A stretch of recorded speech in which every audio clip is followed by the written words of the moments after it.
उत्तर प्रदेश की कैसरगंज सीट पर बीते कई दिनों से लोकसभा टिकट को लेकर मचा संग्राम अब थम चुका है। नामांकन के आखिरी समय में बीजेपी ने वर्तमान सांसद बृजभूषण शरण सिंह के बेटे करण भूषण को प्रत्याशी बना दिया है। अब बृजभूषण ने इशारों ही इशारों में उत्तर प्रदेश के सीएम योगी आदित्यनाथ से दूरी बरतने की बात कही है। उन्होंने पीएम नरेंद्र मोदी को तो अपना नेता स्वीकार किया है, लेकिन सीएम योगी आदित्यनाथ के सवाल पर कुछ भी कहने से इनकार कर दिया है। आपको बता दें कि पत्रकारों से बातचीत करते हुए बृजभूषण शरण सिंह ने पीएम मोदी से बात होने के सवाल पर कहा कि देखिए, पिछले 1 साल के दौरान मेरी बात नहीं हुई, ना तो मैंने बात करने की कोशिश की है और ना ही उन्होंने मुझे फ़ोन किया है। हाँ, मोदी जी हमारे नेता है। इसके बाद यह पूछे जाने पर कि आप योगी जी भी आपके नेता है, उन्होंने जवाब दिया सिर्फ मोदी जी हमारे नेता है। अब आपकी जो सोचना है वो सोच लीजिए, मुझे विवाद में मत फंसाइए। वहीं बृजभूषण ने योगी आदित्यनाथ के सीएम बनने के सवाल पर कहा कि उनका भाग्य था इसलिए सीएम बन गए।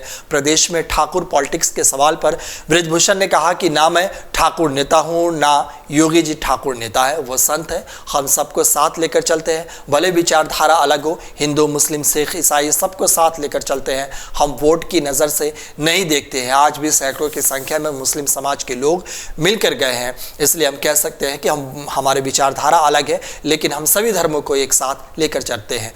बता दें कि कैसरगंज लोकसभा सीट से भारतीय जनता पार्टी ने बाहुबली बृजभूषण शरण सिंह की जगह बेटे करण भूषण सिंह को अपना उम्मीदवार बनाया है। यौन शोषण के आरोपों से घिरे बृजभूषण शरण सिंह के टिकट पर खतरा मंडराने की काफी समय से चर्चा चल रही थी।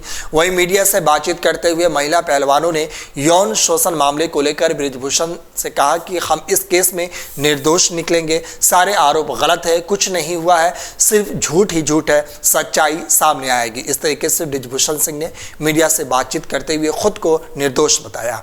आपको बता दें कि इससे पहले सीएम योगी आदित्यनाथ ने बुलडोजर नीति का बृजभूषण शरण सिंह कड़ा विरोध कर चुके हैं। पिछले साल गोंडा में अवैध अतिक्रमण पर हुई कार्रवाई के बाद बृजभूषण शरण सिंह ने कहा था कि इस नीति के तहत किसी के भी मकान को अवैध निर्माण बताकर गिराया जा सकता है।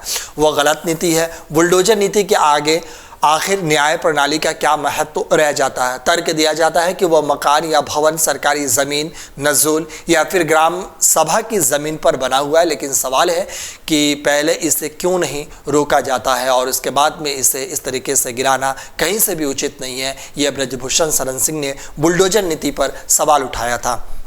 आपको बता दें कि बृजभूषण शरण सिंह के बेटे करण भूषण सिंह ने कहा कि उस समय अगर मैट होती तो मैं भी प्लेयर होता, उस समय मिट्टी के अखाड़े होते तो कुश्ती के मेरे गुरु मेरे पिता बृजभूषण सिंह होते। उन्होंने कहा कि हमको टिकट मिला तो उनके पीछे मेरे पिताजी का आशीर्वाद है। माफिया और बाहुबली की परिभाषा क्या होती है? जिसके पीछे जनता का आशीर्वाद है। लोग कुछ भी कहें, चुनाव से ही पहले करण भूषण सिंह ने कहा कि मैं पूरी तरीके से आश्वस्त हूँ, जनता का आशीर्वाद मिल रहा है, मैं अपना प्रतिद्वंदी किसी को नहीं मानता हूँ। गाँव वाली भाषा में लोग कहते हैं आपकी माता जी को जिताया, आपके बाप को जिताया और आपको जिताकर आपको आने की ज़रूरत बिल्कुल भी नहीं है। इस तरीके से करण भूषण सिंह ने खुद को बताया कि मैं जनता के सामने हूं और जनता ने मुझे काफ़ी ज़्यादा भरोसा दिलाया है और अपने पिता के बारे में कहा कि अपने पिता से मैं आशीर्वाद लेकर ही अब मैं चुनाव लड़ रहा हूं और मुझे पूरा यकीन है कि मैं इस बार विजयी बनूंगा। अगर आप ये वीडियो YouTube पर देख रहे हैं तो हमारे चैनल को सब्सक्राइब करें और बेल आइकन को दबाना ना भूलें। अगर आप Facebook पर यह वीडियो देख रहे हैं तो हमारे पेज को लाइक करें।